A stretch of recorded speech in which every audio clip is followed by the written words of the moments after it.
the genocide was not okay, and you can't just, kill hundreds of thousands of people and get away with it. By the way, the reason we use this hundreds of thousands of people number is that the 40,000 count that's kind of floating around out there is verified deaths.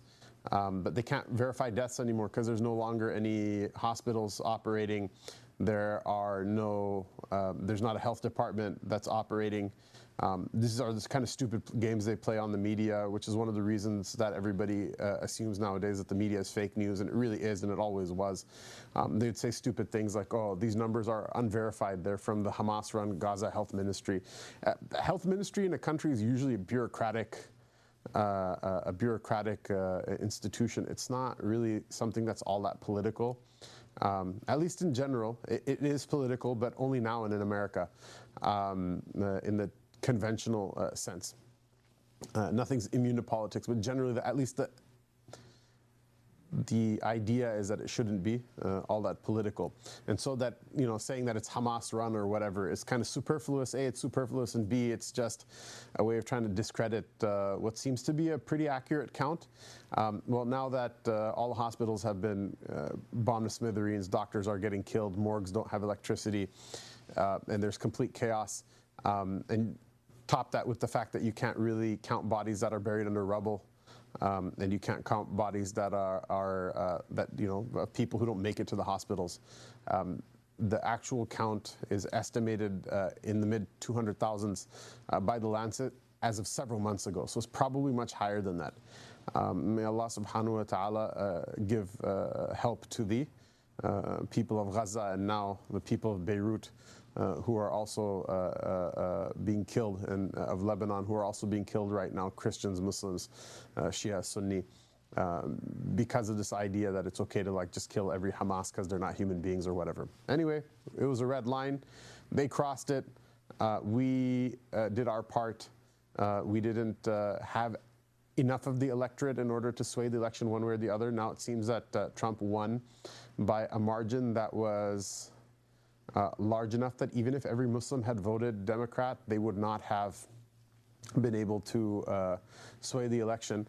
But between traditional Democratic voters in the Muslim community not voting Democrat and not encouraging people to vote Democrat, even if they voted Green or encouraged people to vote Green, and then on top of that, some part of the Muslim electorate for their own particular reasons, and not, Muslims are not a monolith. Not everybody has the same political issues. Like, for example, some people in the Yemeni community in Detroit or in the Shami community in Dearborn or whatever decided to endorse Trump openly for reasons that have to do with their own politics, both local, like in Hamtramck, the Democrats coming for blood against the Hamtramck municipal authorities for not wanting their city to be embroiled in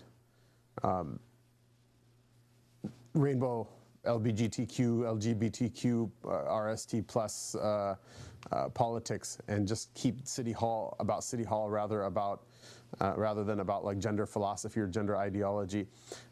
Or, for example, the Yemenis who, as much as the Houthis are celebrated rightly for their blockade of the Red Sea in order to attempt to stifle and end genocide, they did cause quite a bit of havoc in Yemen and don't seem to be competent to rule it in a way that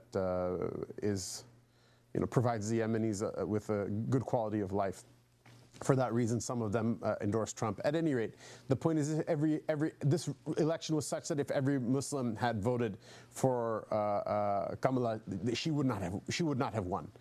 But at the same time, Muslims, their presence, their voices online, their amplification of their horror about the genocide in Gaza, and their general disdain for the kind of weird race and gender ideology nonsense that hyper liberals have been projecting onto the Democratic Party for a very long time, made it very unpalatable for them. So, like, socially, focusing only on those things rather than focusing on taking care of the poor. So being fiscally conservative, being basically the 1980s Republican Party on anything that the Democrats had something meaningful to offer to Muslims as far as their morals and their values. And then on the flip side, being completely war party, but just with the most comical caricature of woke ideology. It meant that they're not only distasteful candidates for the Muslims, but for much of America. And Trump won by a huge margin. I mean, it was a landslide. He won the popular vote, and he won the Electoral College by just a huge landslide. So, obviously Muslims were happy that at least the majority of them, somewhere around 80% of them, the outcome that they wanted, which was to show that genocide is a red line that cannot be crossed, and that they showed that they will switch parties. Even though Muslims were some of the most loyal Democratic voters since 9/11, they showed that they will switch parties over a sacrilege like this. That got pulled off, and our strategy seems to have won. The hope was that Trump, who campaigned on a set of promises to end wars overseas and to be antagonistic to the war party that we've spoken about in previous political discussions on this channel, that seems to not be materializing. In fact, it seems that he has, in the two most important cabinet positions, he's selected candidates for the Secretary of State, Marco Rubio, and for the Secretary of Defense, Pete Hegseth. He seems to have chosen like super pro-war party candidates, people who are very, very much in lockstep with the military-industrial complex and very much in lockstep with the Zionist project. And so that honeymoon is over. And it's really interesting to see. I think a lot of people were a little bit like bright-eyed and green and a little bit naive about somehow or another Trump coming and doing something that's going to help them. And even though I knew, I was cognizant of even my own political opinions, sharing them with other people, that it would push the needle toward a Trump presidency, because I don't think anyone thought there was a real chance that the Green Party would win.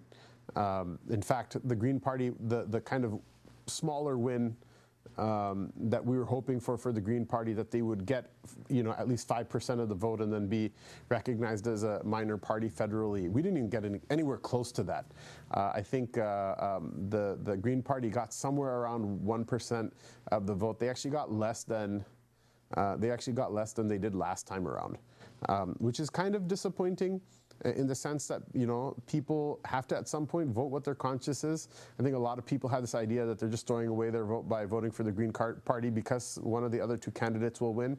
But sometimes you need to learn how to write off a loss and salvage whatever you can. Some things are a sunk cost. Anyway, coming back to the reality we have now, because the Green Party is no longer part of the equation.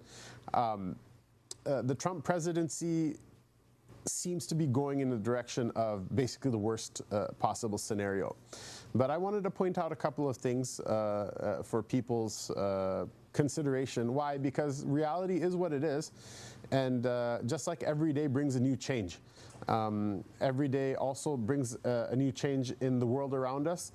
We also, we have ways of coping and adapting to what's going on outside.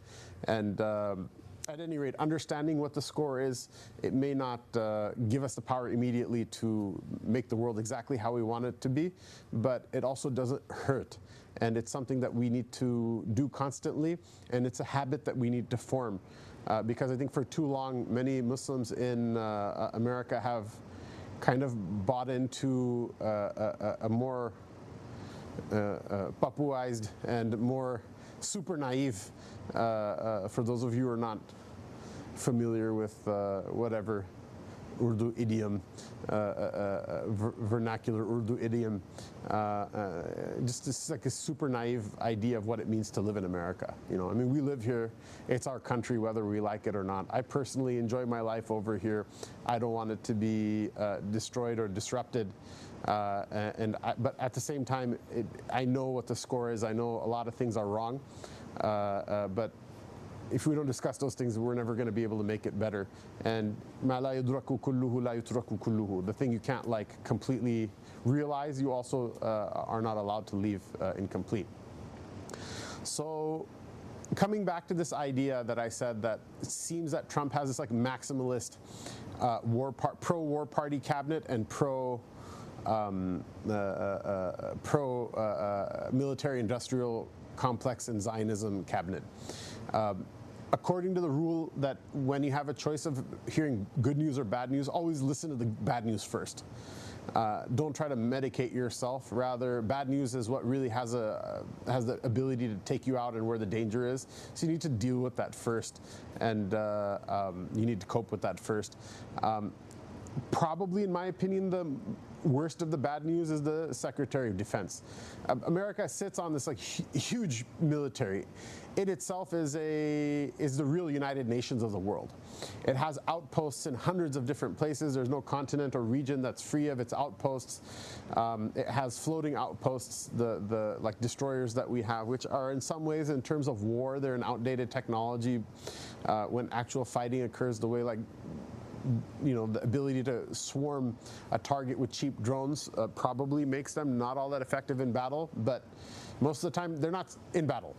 So they provide a lot of logistical support. It's like an entire fortress that can move around wherever there's a coastline.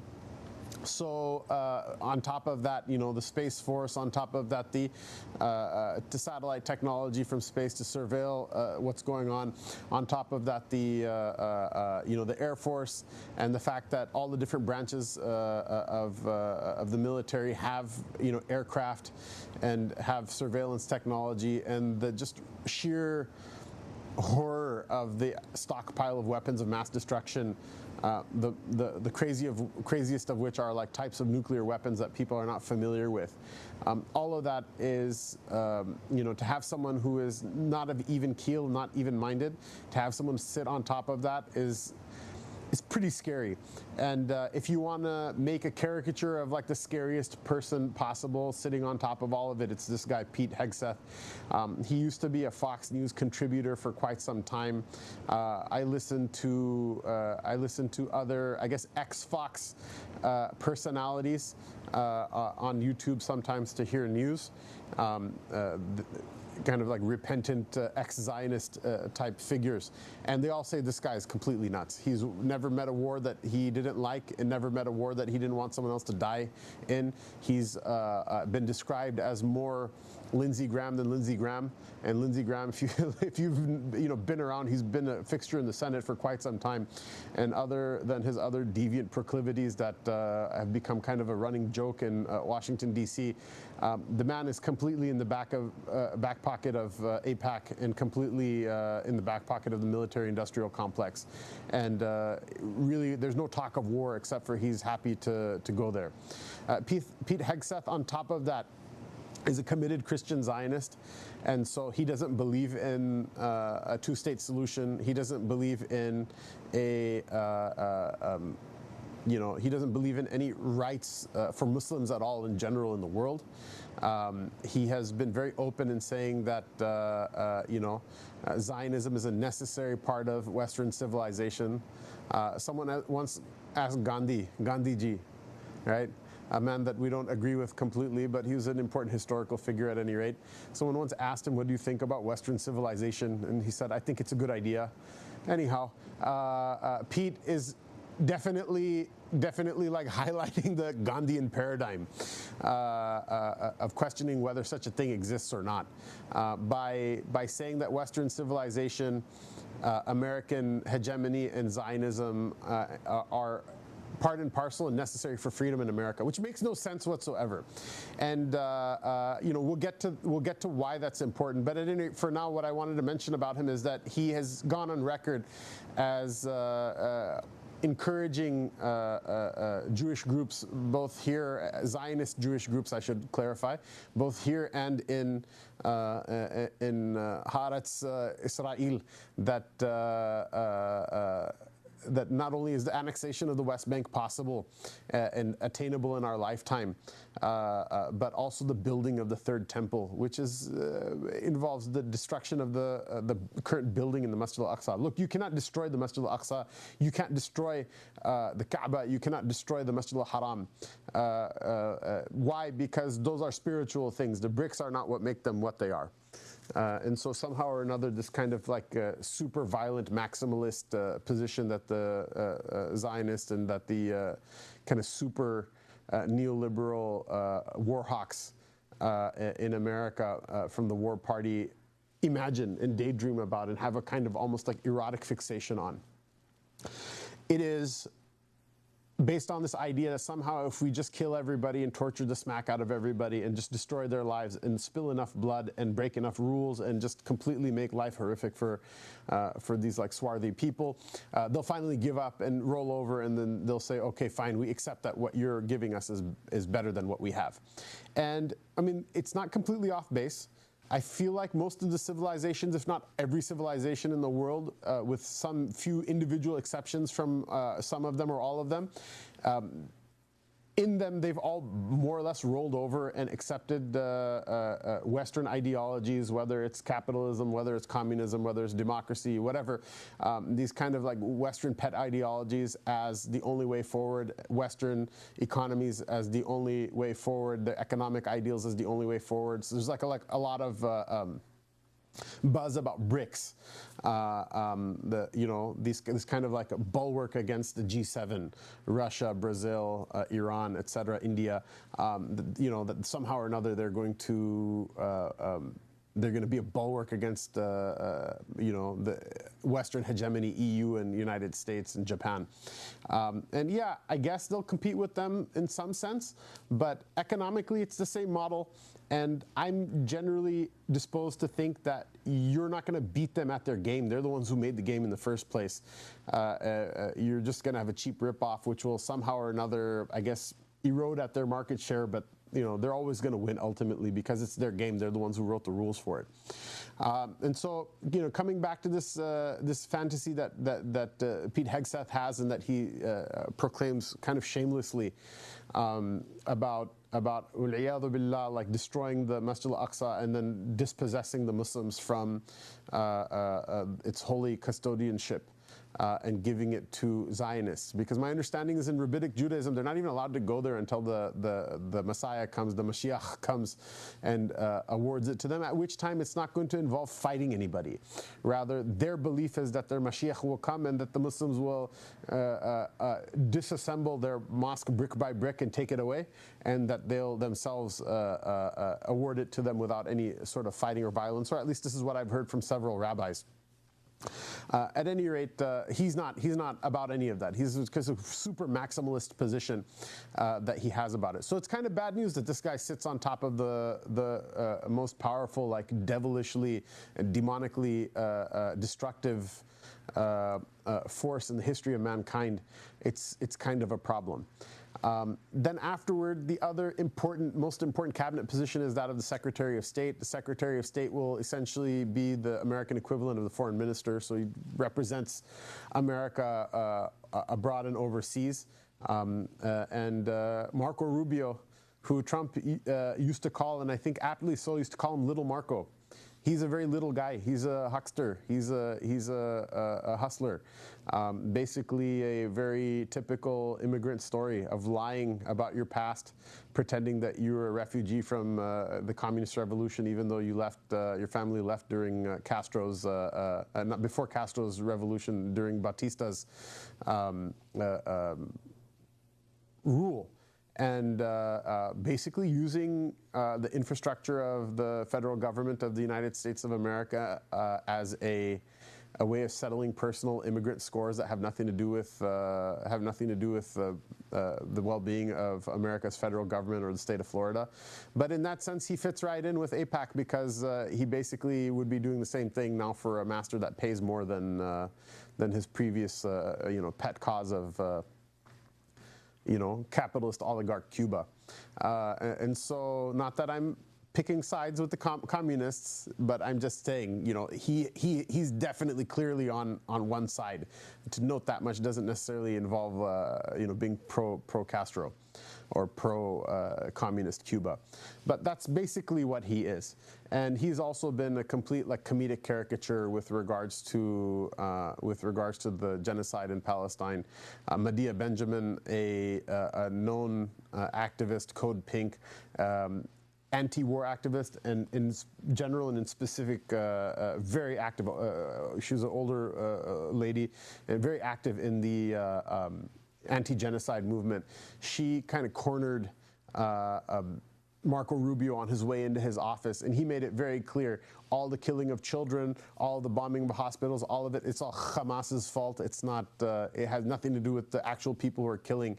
Basically, until the hostages are returned to their homes, the Israeli hostages, not the Palestinian ones that are, you know, hundreds times more in number and much more severe in their abuse. Until all the hostages that that Hamas took are returned to Israel, he says that there's no limit to what blasphemies and what terrors and horrors and what genocides and what just wanton spilling of blood, you know, the Zionist occupation can do. He blames all of it on Hamas, which is a completely old school colonialist move. And it's like, for those of you who've seen Star Wars before, you know, of course, movies are haram. This is all, you know, I saw Star Wars before I went to madrasa or knew what a madhab was. So, but, you know, for those of you who saw Star Wars in the bad old days or whatever, you know, it's like blaming Alderaan for getting blasted by the Death Star. You know, they should have just, you know, licked the Emperor's boot and, you know, sucked up to the dark side. Otherwise, it could have all been avoided, right? So this is the type of like comical and just ridiculous individuals these guys are. In their same vein, although not nearly as powerful, one of the first appointments that was at least seemingly confirmed in the media. Obviously, all these appointments have to be they have to be made formally after he gets sworn in as president, which is going to be January, so it's a little bit away. And then after, they have to be confirmed by the United States Congress. And that confirmation can be stymied and filibustered because I don't think the Republicans have a full 60 seats. And so I should probably look that up right now. But that's the assumption I have, that they don't have the full 60 seats needed in order to bypass a filibuster. And so it's quite possible that a lot of these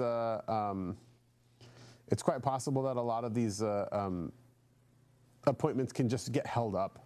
Yeah, the Senate is 47 Democrats, 53 Republicans. So they're not going to be, they don't have a supermajority in order to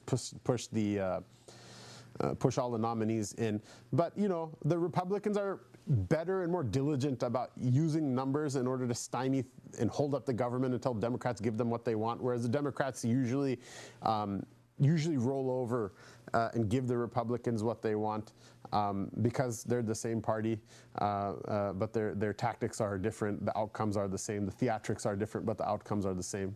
If it wasn't the case, Obama would have actually had a single-payer, like, useful healthcare system, but that's another digression we're not going to go into right now. Anyhow, the first, I guess, presumed nomination that Trump confirmed, you know, by his statements that he's going to put in when he's inaugurated again, was Elise Stefanik for the ambassador to the United Nations. But that seems like a very inconsequential nomination. Why? Because the United Nations is an inconsequential organization, as all this bloodletting and blood spilling, and the fact that they're, you know, I think Zionist occupation is basically open season on them, both in Gaza and in the West Bank and in Lebanon as well. They're just basically killing them and shelling their positions openly without really any consequence. And so the only function that the U.S. ambassador in the United Nations has, as far as I can tell, is to veto stuff in the Security Council. And that command is not, that command comes either from the president or from the Secretary of State. And it's not really her decision. It's not that she makes that decision. Elise Stefanik is a very interesting person. She was very pro-Trump. Actually, somewhat of an anti-Semite until she fell in love with AIPAC money. And then she switched from replacement theory, that the Jews are going to replace us, which is obviously a very anti-Semitic thing to say and not something that you know, any respectable politician should be saying. But AIPAC doesn't care as long as she licks the boot, takes the paycheck, and shuts up. They're fine with it. So they've fallen in love with this pretty anti-Semitic individual, but of less consequence. I mean, she's just as gross as Hegseth and Rubio are, but far less consequential. Also, there's this kind of weird, like, position of a border czar, which seems to be kind of throwing a bone to the anti-immigration public. I'm going to go ahead and say it. You know, I'm a little bit anti-immigration as well. People kept threatening us with the Muslim ban, and you know, look, I've gone through all of it. You know, I've had a loved one's immigration held up unnecessarily for 4 years and had to sue the government in order to get that file dislodged. Spent $3,000. My father, may Allah Ta'ala bless him, spent $3,000 for me in order to get my, you know, to get my wife's immigration cleared. And the fun thing is there's no actual investigation of anything. They're just holding up, this is during the W. Bush's era, they're just holding up Muslim immigration files for no reason. And the way I know it's for no reason is that no amount of letters from Congress, from representative senators would make any difference whatsoever. No amount of follow-up interviews or follow-up inquiries would even receive any replies. But once I spent the $3,000 to sue to a lawyer, for a lawyer to prepare the paperwork to sue the government in order to, you know, make a decision on the case, they have like 60 days to respond to the. They have like 60 days to respond to the suit, and voila, day 57, somehow or another, magically the process got advanced to its next stage. Now, so I understand how, you know, difficult it can be if the government is making it difficult for you, but at the same time, as like political horse trading, this is like a pawn on the chessboard, whereas the genocide is like the king, it's the queen on the chessboard. It's a much more important player. And I also recognize that other than just my particular, you know, needs with regards to immigration as a whole, having a border that's open, that has no vetting for people coming through. People could be criminals, they could belong to the Chinese Communist Party, they could belong to all sorts of anti-American groups, or even anti-Muslim groups for that matter. They say like Hezbollah and all these kind of weird sectarian groups, they're filtering through.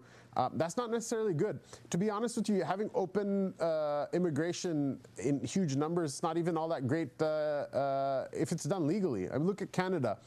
You know, one of the scholars over there, who's a well-known person, I don't know if he'd like me taking his name, so I won't, but you probably know him. He mentioned something. He mentioned about how like someone was praising ISIS in the Friday sermon in his city. And I'm like, what in the world? How did they not like arrest him like right away and throw the book at him and this and that? He says, it's very common that they do things like this. And he goes, the thing you have to understand is Canada has so many people coming in that so many immigrants coming in, because the way their immigration scheme works is that the Muslim population doubles every 4 years. So you could completely have a monopoly on the entire Muslim community. In 4 years, you're half, and in 8 years, you're a quarter of what you used to be. And there's just new players constantly coming on the scene, and because they're immigrants, they have no you know, investment in any of the established institutions, politics, plans. You know, immigrants when they first come don't care about schools, they don't care about youth, they don't care about you know, any sort of future. But what they do care about disproportionately is their sectarian beef that they have from back home, and which party from Pakistan, India, Iran, you know, Afghanistan, Iraq, Syria, Egypt that they want to back. And so they'll hijack masajid, they'll come in numbers in border elections, they'll hijack masajids for their kind of petty back home politics, and the community doesn't really go anywhere. And so hate me if you want to, I think that having some more control on immigration is not the worst thing in the world. And I'm not in favor of a quote-unquote Muslim ban, but what I am saying is if that's the cost of somehow or another mitigating genocide, I'm willing to do it, and everyone should be willing to do it. Your dreams of coming to America and having Katie as a girlfriend or whatever is not worth killing someone's child.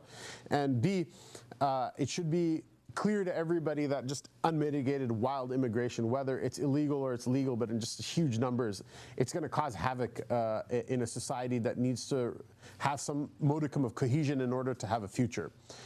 So I said it, if you want to hate on me, then go ahead and, I don't know, flood the comments or whatever.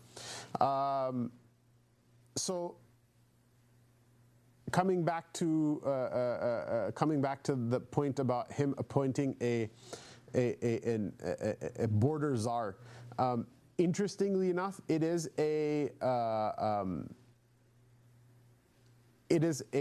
recognition that there's a problem at the border, and it is a bone being thrown to those people who are most concerned with immigration, that somehow or another bringing just massive amounts of people, for example, during a Democratic president's presidency, will make all of those people into Democratic voters when they eventually get their citizenship or whatever. But the border czar is not actually a cabinet position that has any sort of constitutional authority. So the person he picked, Tom Homan, to be the border czar, all he's going to do is going to have a budget in an office that's going to make suggestions to other people who are really part of the government where he's not part of the government.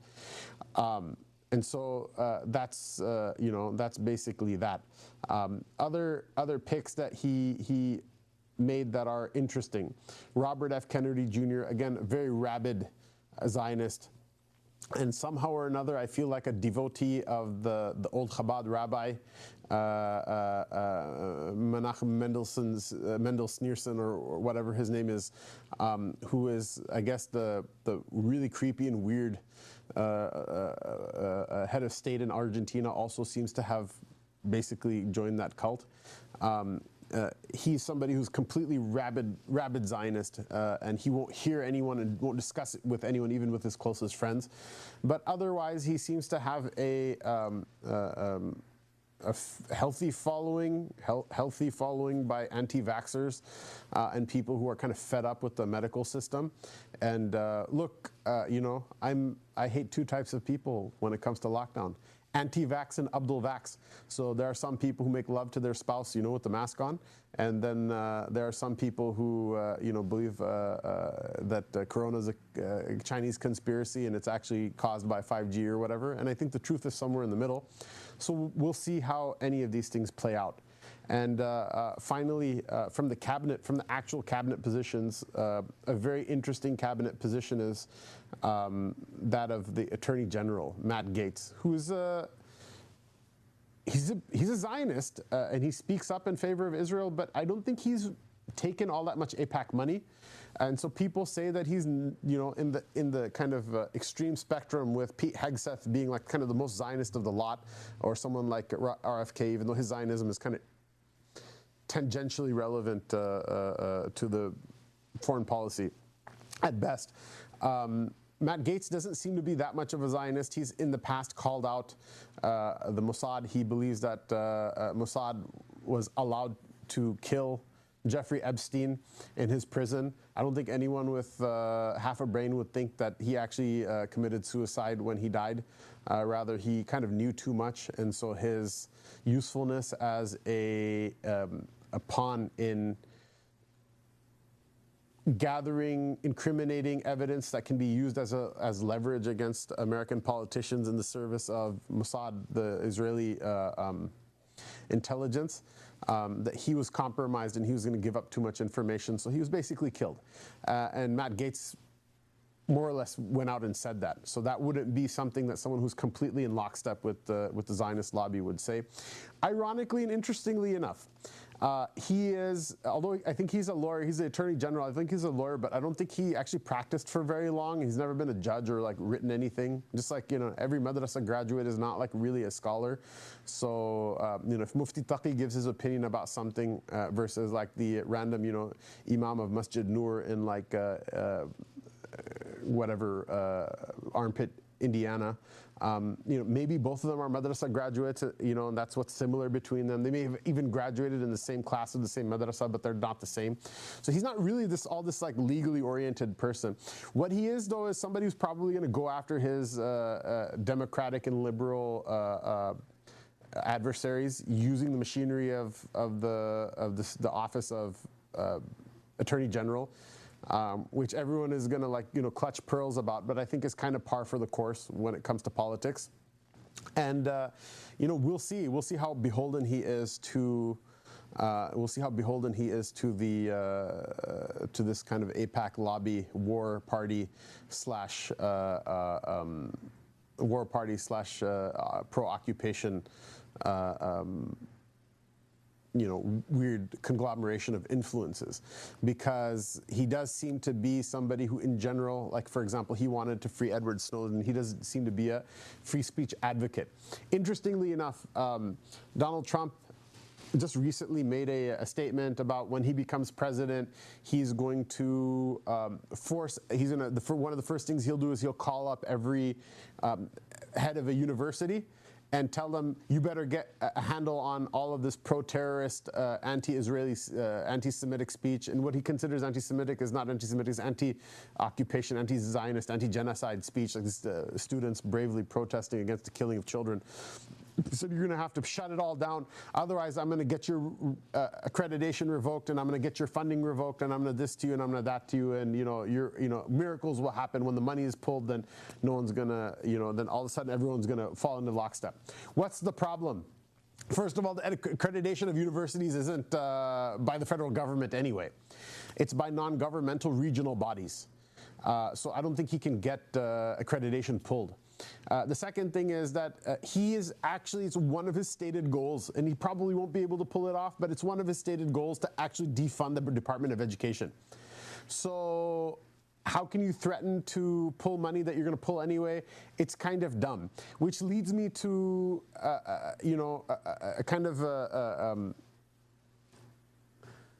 a realization and an understanding everybody has to understand before you let the anti-Trump party kind of pull you in with the emotions that all of these really scary and crazy things that these people are saying and doing kind of evoke and stir up in you before you go and give your bay'ah to, Wajahat Ali and Mahdi Hassan and say, you were right, I'm sorry, Trump is the worst and please forgive me and, accept my tawbah or whatever. I promise 3 conditions, I'll regret it and I'll stop supporting anyone other than Joe Biden, and I promise never to abandon the Democrats again, and I'll pay whatever campaign debt that Kamala wasted on trying to buy softball interviews with podcasters or whatever that she racked up that they're now trying to get people to pay back.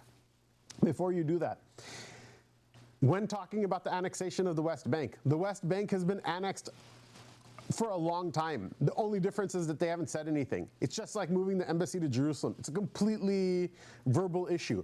Are we okay with it? Absolutely not.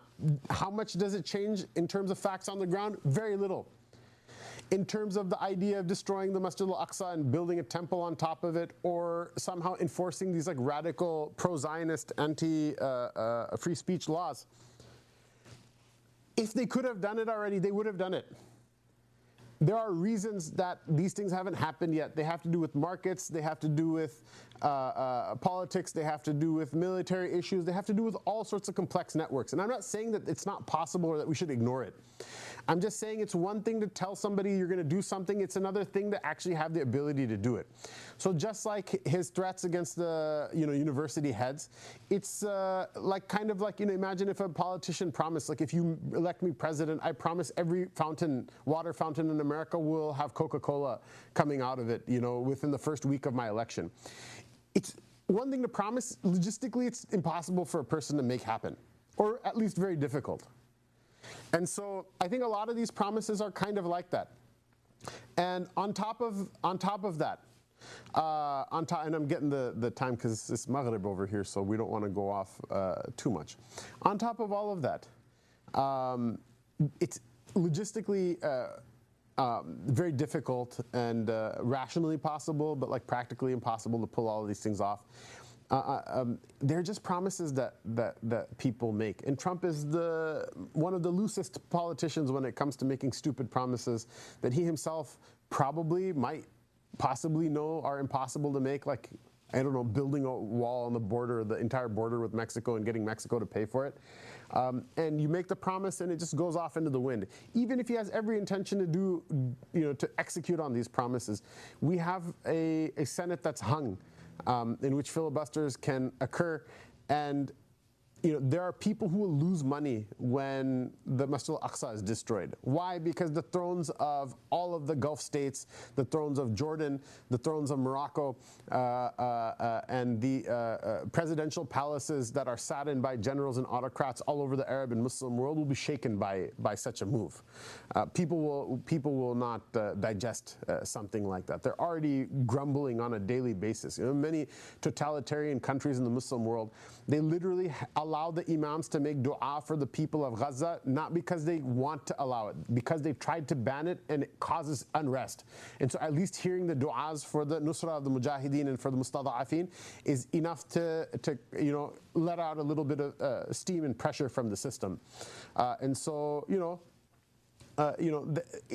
not all is lost. What I think is good is that, look, Trump had a possibility, he had an option and he had a chance to put the ship of this country in a direction that's positive again, morally, ethically, economically, and in terms of America's leadership in the world, and in terms of the government's legitimacy at home. Because when you tell everybody that, oh, we have a First Amendment, but you can't say anything about Israel, it just makes everybody hate Israel. It's what's going to spark actual anti-Semitism, because most people are not sophisticated enough to be able to differentiate between Zionism and between just Jews. He had a chance to correct all of this. He obviously doesn't seem to want to take it, or at least it seems pretty clear right now, and we'll see what happens in the future. But I'm not someone who has any sort of bright-eyed expectations. I actually assume the worst about somebody who's shown us the worst in the past. But now what's going to happen is it's going to play off forces within America against each other. So now the Democrats will act like they're anti-Zionist or anti-genocide. Why? Because they want to get back at the Republicans, and it's going to cause this fight to happen. Now it's going to cause the anti-war party to resist the pro-war party in a way that's much more fragmented. Now it's going to cause the people in the Republican Party who are libertarian-minded or free speech defenders to stymie and to stonewall things that are happening in the government.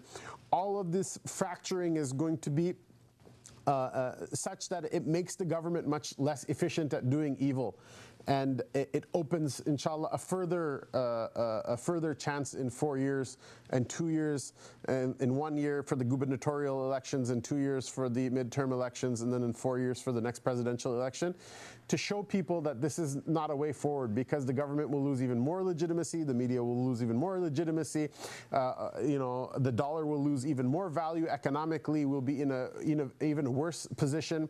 If you have a bunch of dollars in the bank, think about buying something other than dollars. Why? Because they're just going to keep printing money for all these endless and stupid, pointless wars that are unwinnable, and it will cause more and more people in the world to hate us.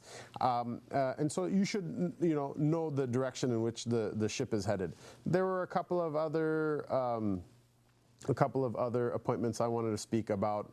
Kristi Noem, the governor of the photogenic governor of South Dakota, that makes it look like there's some young people in the government, who's most well known for taking out a gun and shooting her dog because she personally decided that that it needed to be euthanized. Also known for having pushed an anti-free speech bill, basically criminalizing any speech against Israel, which is completely something that won't stand any test in the courts at all, even with the current Supreme Court that bends toward conservatism. The ambassador to Israel, Mike Huckabee, who was a pastor and he got up and said, there's no such thing as the West Bank. I refer to it as Judea and Samaria because I believe God promised the land to them. What a complete sellout. You know, as a Christian, I would be embarrassed about a man like this. And he's going to be the ambassador to Israel. I don't know how he's going to like look eye to eye with the Palestinian Christians who are getting killed and say, yeah, here, you know, these are the people who spit on you when you walk by for being a Christian, but they're God's chosen people, and somehow you're supposed to like die like dogs in the street. It's a complete hypocrisy. You know, but how much are you going to say about that? You have Department of Governmental Efficiency that has two heads, which itself seems doomed to die, and both heads are who? Elon and Vivek. Look at that. The Republicans are outsourcing all the good jobs to immigrants. You know, and there's two of them, and they're like two of the biggest egos on the planet.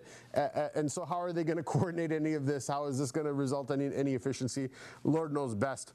And, you know, trying to look for some silver lining, but I'll be honest with you, it's not there. The Director of National Intelligence, Tulsi Gabbard, Hindu convert from Hawaii, who was a complete anti-Muslim war hawk, complete all of her foreign policy. People say, oh, well, you know, she was against, you know, she's anti-war and this and that. It's because she's completely pro-Russia, like tanky in her outlook.